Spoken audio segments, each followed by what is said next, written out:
Surprise, surprise, another social media experiment has users up in arms. This time, Twitter is the culprit. The social media giant is testing a feature on some users that shows favorited tweets from people they follow in their own timeline, the same way a retweet would appear. And to no surprise, most Twitter users haven't been too fond of the new experiment. The NextWeb first broke the story and said the uproar occurred because retweets and favorites serve different purposes. People retweet to share items that they think will interest others.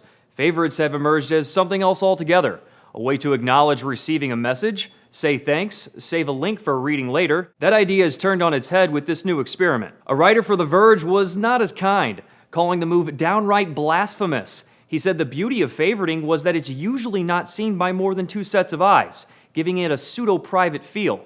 In a sense, Twitter's new experiment seems to use its favorite in the same way Facebook uses its like button.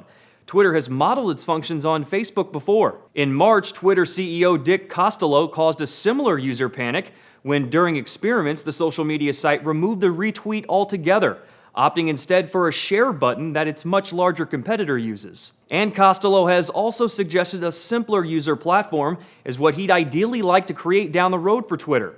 In May, the New York Times reported he started experimenting with algorithms that were a lot like Facebook. No word yet on whether the favorite feature will be permanent, but the company says it's always experimenting. For Newsy, I'm Jay Struberg.